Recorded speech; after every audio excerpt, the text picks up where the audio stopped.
Today I wanted to talk about pieces of writing advice that I personally hate. So before we get into it, like a disclaimer I suppose, obviously different pieces of advice work for different people because different people have different problems that they need help solving, and that is the whole, well, not the whole point, that's the main point of doing things like sharing advice online is I had this problem, I found this solution, if you also have this problem, here is a solution. But with the way that you are recommended to give advice online, and with the way that it's easiest to give advice online, and with the way that it's not like an advice conversation, like if a person comes to you in person or via chat or whatever and asks you for your advice, then you can tailor your advice to their particular situation. Like if my wife suddenly came up to me and said, hey, I want to write a book, can you give me some advice? I could give her advice tailored to her personally, especially because I know her relatively well at this point. But I'd be able to give her advice tailored to her personality, tailored to the way I think it would work, like writing a book would work best for her, and tailored not just to that, but to match with anything that she has experienced in the past, any attempts at writing she's had in the past. But the thing about making writing advice videos and writing advice posts on the internet is that you can't really tailor it to the person you're talking to. You can only really tailor it to the reason you're sharing this piece of advice in the first place. Like, I found it helpful because. You might find it helpful if. But a lot of people kind of skip that step, and I know that I'm included in skipping that step. So just bear that in mind. I'm not saying any of these pieces of advice are objectively bad, necessarily. I'm just saying I don't get on with them, and it annoys me how ubiquitous they are and how much they are touted as like the advice. So, number one, stop while you still have ideas. Don't get me wrong here, I understand why this piece of advice exists. This piece of advice exists for the purpose of building momentum for people. The process by which you would follow this advice is, say you sit down to have a writing session, and you have ideas for scene A, scene B, scene C and scene D. Basically this advice says write scene A, B and maybe C, and then leave scene D for the next time you come and write stuff down. Because when you start writing scene D, hopefully you will come up with scene E, F, G and so on. The problem with this advice is if you have memory like a sieve, or any other issues with remembering stuff like that, it may well be completely useless to you. I have tried this advice because it is supposed to maintain your momentum. You come in already knowing exactly what you intend to write. Unless you don't. At which point you have the absolute frustration of knowing you had an idea but not remembering what that idea was. Which is the worst possible position to be in. Have you ever had an idea, a thought, late at night, just before you fall asleep, and you're like, should I wake up enough to write this down and risk having to go through the whole getting sleepy process again? And you think to yourself, nah, I'll remember. And then the next day you wake up and you go, God, I had a really good idea last night. What was it? And you never remember again. And that frustration of knowing you had an idea, but not knowing what the idea was. If you've never experienced this, I hope you never do. It's awful. But that's what I ended up replicating when I tried to follow this advice. And I hate that. And I hate this advice. So if it doesn't work for you, you're not alone. And if you want to try it, despite my warnings, go ahead. Piece of advice number 2 that I hate is to keep simple sentence-long summaries of scenes as you write them. A lot of S's in that sentence. I've given this advice before. And you know what? I don't think it's bad advice.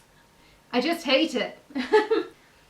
The problem I have with this piece of advice is that if you're the kind of person who gets into a writing flow and rhythm, you might not necessarily remember to write down the scenes as they happen. And then there's the risk that you end up sort of scrambling around trying to remember which ones you did and which ones you didn't do. And as I said in my macroscoping video, I actually find it much more helpful personally, oh bye Bela, to just I personally find it much more helpful to just go through the whole draft once I've finished a whole draft, whatever stage of the story that gets me to, and write it out from there, because then I know exactly what actively needs to be included in my macroscope, which is mostly what these kinds of things are for. They're for macroscoping, they're for summarising, they're for that kind of thing. But there is also the flip side of this, which is that I already, because I work in Scrivener and I work out of order, I already entitled each individual scene with a quick summary of what is going to happen in it, or what might happen in it, or what the idea is that sort of made this scene occur in the first place, which kind of means that I'm doing it before I write the scene, but also that it's potentially just the trigger point of the scene. Like, I have one that's just called Sparring with Calic, but they end up having a really important conversation during the sparring session, and like, I know that it's there because I wrote it. But if you just saw that, you wouldn't think that it was necessarily an important scene. And then on top of that, there's the fact that I find it very hard to summarise because I have dyslexia, and that is a fundamental flaw of dyslexia. I find it very hard to summarise things in the first place. So like, when it comes to trying to write a one-sentence summary for the scene, I feel like I've got to pack in as much information as possible, which I don't, and I know that logically. But when I'm trying to write a summary, my brain goes, all of the information must be there, it must all be there, it must all be there. The third piece of writing advice that I hate is outline. It's insidious, it's everywhere, it's really annoying, it comes in a variety of terms. Sometimes people are just there like, outline your book. Sometimes people are like, outline all your chapters. Sometimes people are there like, outline scene by scene, as in internally, within the scene. Wow, that's intense. And sometimes people say things like, outline. And sometimes people are there like, outline what you intend to write next writing session.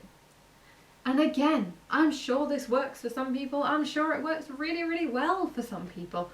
And if it works great for you, I'm very happy that you found something helpful. But I hate it because I have tried every form of outlining. I made a whole video about how I've tried every form of outlining and none of them work.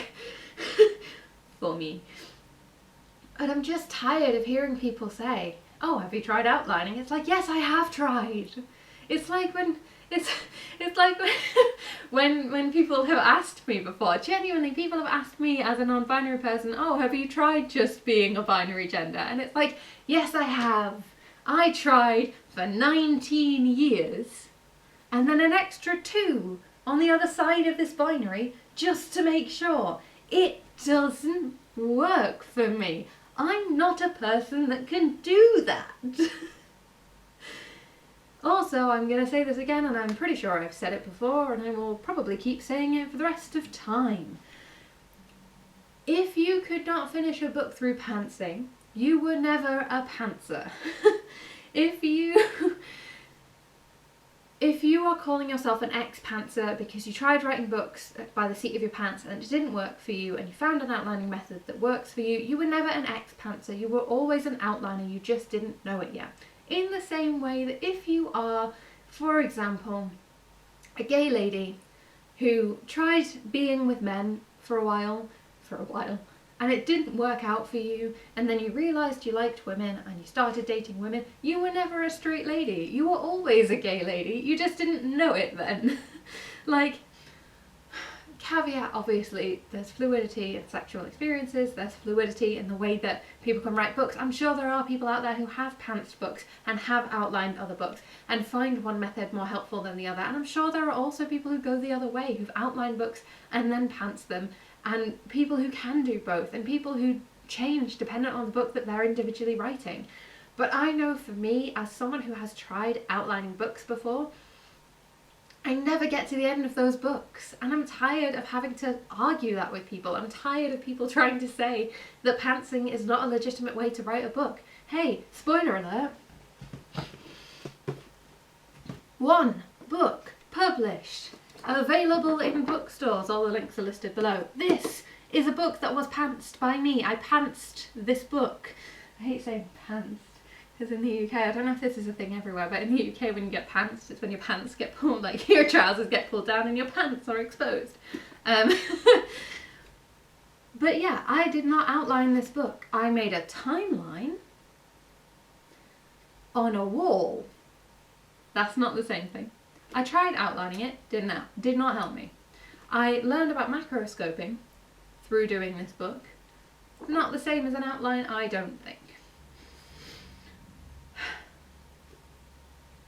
I also know that some people do zero draft and then outline, which I do think makes you a glorious middle ground, sort of Planter kind of thing, where you write a full draft and then you make an outline from there. I think that's a really great way of doing things if that works for you. No shade, no shame. Also, if you just really like outlining, no shade, no shame either, because in the grand scheme of things, do what works for you as long as you're not hurting anybody. The fourth piece of writing advice that I hate is don't edit as you go. I can't remember if I've talked about this before. Don't edit as you go really means don't get stuck in the loop of editing and never continuing your story. But so many people hear it so many times that it feels very prescriptive. It feels like the thing of you absolutely cannot, under any circumstances, ever go back and edit anything as you are continuing your book. What it actually means is don't start an editing phase while you are in an active drafting phase.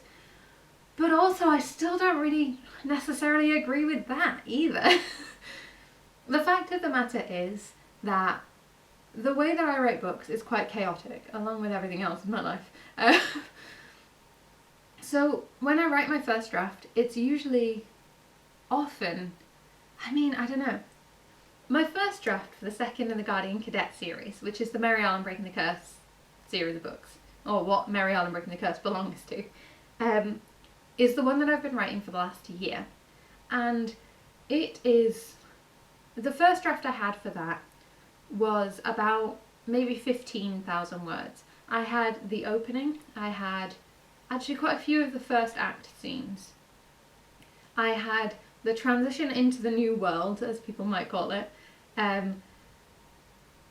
which is sort of, or like what other people would call going through the door of no return. But basically what it is the movement, the actual process of moving into Act 2 where things start going wrong, basically. And I had the whole of the ball scene written, most of which has subsequently been tossed. And I had some of the aftermath, and that was about it. I didn't have any of the really middle of the novel. I didn't really have any of the kind of concept of where we were going and when and all that jazz. And most of that stuff, apart from the opening scene, which again, basically the same as it was in the first draft. But apart from the opening scene, a lot of that stuff has got moved around or changed to an almost unrecognisable extent. And while I have come back to that first draft to look at the ending a couple of times to incorporate a lot of what I had originally included in the ending, which is surprising because often that doesn't happen, I usually do it like that. I'll write a really rough and scrappy first draft, and then once I have a concept for where we're going in the story, and hey, this could be the climax, this could be an ending, I will go back through and fill in the gaps, basically. And so that's what I did. I went back through and I filled in the gaps. And then I did draft 3. I got to draft 3, realised there needed to be this big change, copied the entire first section of the novel because that didn't need to change, edited the entire final 2/3 of the novel, except actually the middle third because I still didn't know what was going to happen in the final third, realised partway through that one how I needed to change the beginning to make it foreshadowing for the ending that I still hadn't written yet, started on draft 5, and that's where I am today. Well, not today of filming, not today of posting, because today of posting, I'm having to film these a little way more in advance than I normally do, because there's a big thing going on in my life again. A big thing, it's a big thing. And so I need to be prepared for the big thing to happen. But yeah, it's where I am as of filming this is I finally got to the end of draft 5, but not just to the end of draft 5, to the end of the book. But it wouldn't have happened if I hadn't just gone back and edited as things went through. And like, you can do it in loads of different ways. You can just leave yourself editing notes, or you can go through and like actively change the little bits that need to change, or you can go back through to the point at which there is something you need to change and leave yourself an active note there, like, hey, link this to the later section. Or, in the grand scheme of things, you can just go back and edit whenever you want. Like, the point of don't edit as you go is just to not get stuck in a loop. And if you're not stuck in a loop and you are making progress on the story, you're fine. Go off, do what you want.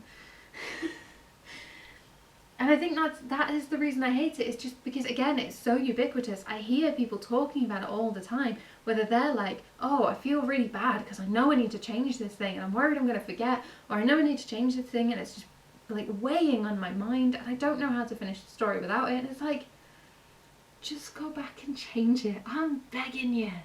Just do it. Whether it's a one-off or you do it all the time, it doesn't really matter. As long as everything ends up as polished as everything else in the narrative, you're fine. Don't stress yourself out. And finally, piece of writing advice number 5 that I hate is don't follow shiny new ideas. Okay. This kind of, I feel like, goes hand in hand with the stop writing before you've run out of ideas. So the theory of don't ever follow shiny new ideas is that you, I'm sorry, that you will remember what those ideas are after the fact. Like, if this shiny new idea is so special and so wonderful that you desperately must write it, you will always, of course, remember it. Later, you'll remember it by the time you finish this draft, which could take you however long writing a draft takes you. For me, apparently, it's just over a year, which is surprising because I really thought it was going to take me a lot longer, because my first draft of my first book took me between 3 and 5 years really to finish. Like 3 concentrated years, but also 2 years of like a break in the middle of that while I did other stuff. And like this one only took me like a year and a bit of concentrated writing, and now I've got all the editing stuff to go through. But like, when it comes to don't follow shiny new ideas, the idea that I'm going to be able to keep that concept in my head, and more importantly accessibly in my head, for a full, call it a year and a half, 18 months, is absolute fucking nonsense.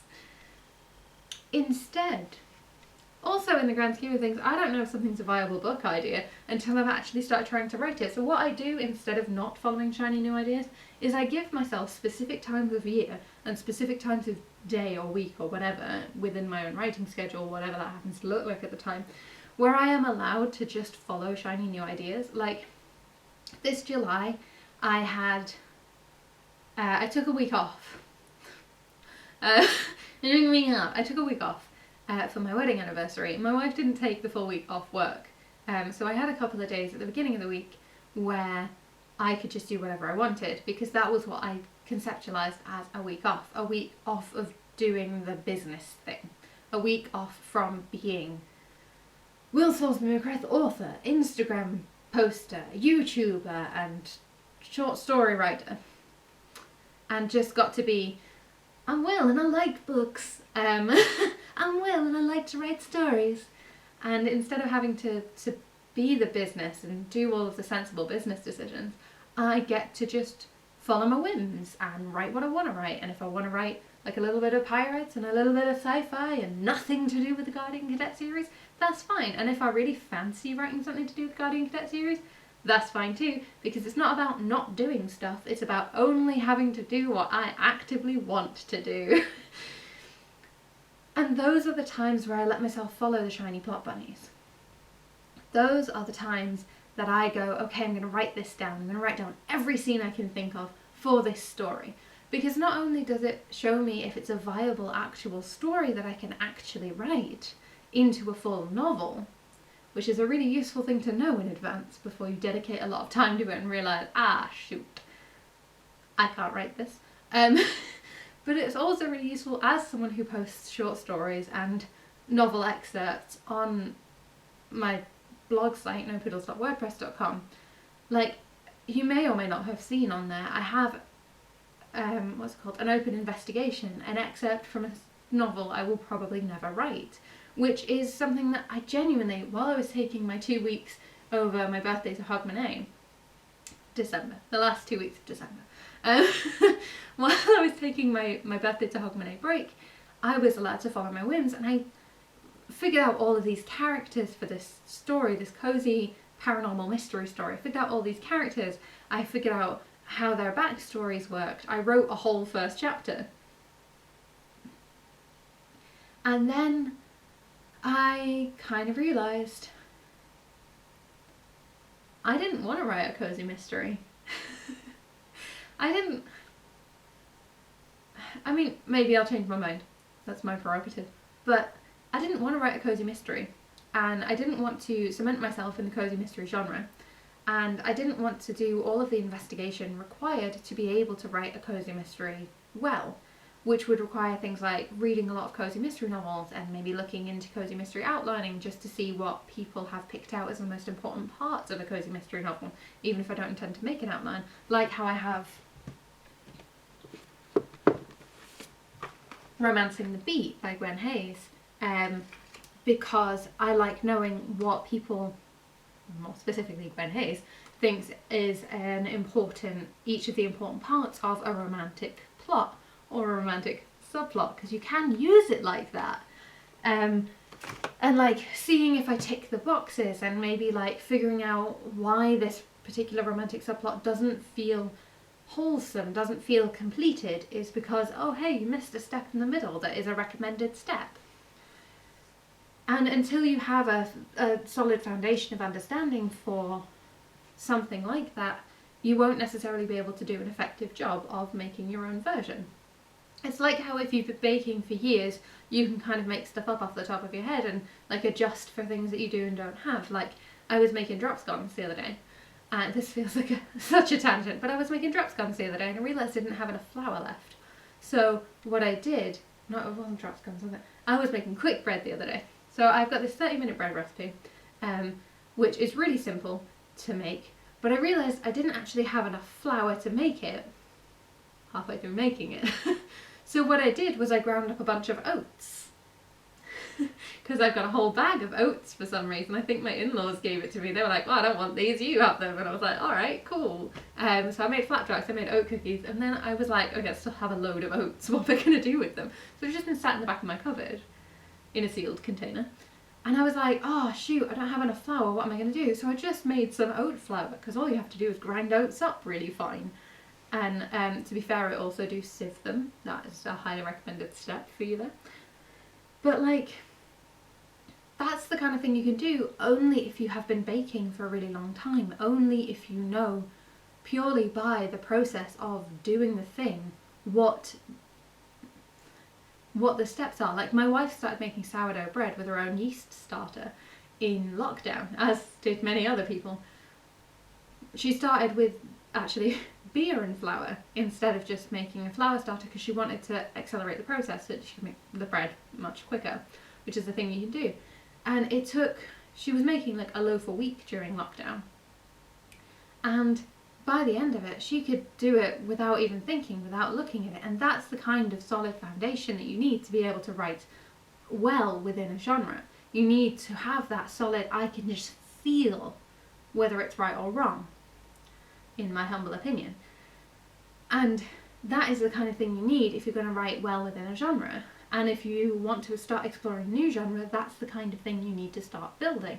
I realised I didn't want to start building it, so I shared the excerpt I had written on nopoodles.wordpress.com instead. And I really enjoyed sharing it. I got that same feeling I would have got if I'd have done the whole novel and shared it with people. People enjoyed it, I enjoyed writing it, I enjoyed sharing it, and now I'm done. But I wouldn't have known that if I didn't start trying to write it in the first place and come up against the hurdle of realising I didn't know who'd done it, and I didn't know how to put clues in, and I didn't know how to make other suspects happen. So it wasn't going to work. And that's okay. And then I got to decide for myself whether I wanted to try and make it work, whether I wanted to gain that understanding and the knowledge of how to do the thing, and I decided I didn't want to. But I wouldn't have known that if I hadn't followed the shiny plot idea. Currently I have 7 series in the works. 7 series in the works. And within those series I have at least 20 novels partially written. I know. And I have no qualms about following shiny new plot ideas for an afternoon, or a morning, or 2 hours on a Saturday, or whatever time I can eke out to be able to do that. I have no qualms doing it. Because the point of don't follow the shiny new idea is don't abandon your current project, which is why I always have the one project I will come back to. That is my business plan. I have to say it in the funny voice, otherwise I sound like I have like a serious business plan, and I do have like a serious business plan, but like it's just me doing this stuff, so I feel like it's a very variable business plan. No one's relying on me for it in a business plan, because I have a plan for what is my business, which is writing books, which is I'm going to get all the Guardian Cadet series books out, and then I'm going to do one of these 3 series. That's my business plan. So it's the thing of, that's what I always come back to. I have a plan, I have a business plan that I will always come back to.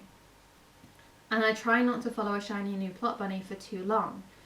Essentially what I do with that is I will follow the bunny to the warren, put a marker down where the warren is, and then I will come back to my current project and I will remember the route to the warren because I've made myself a map.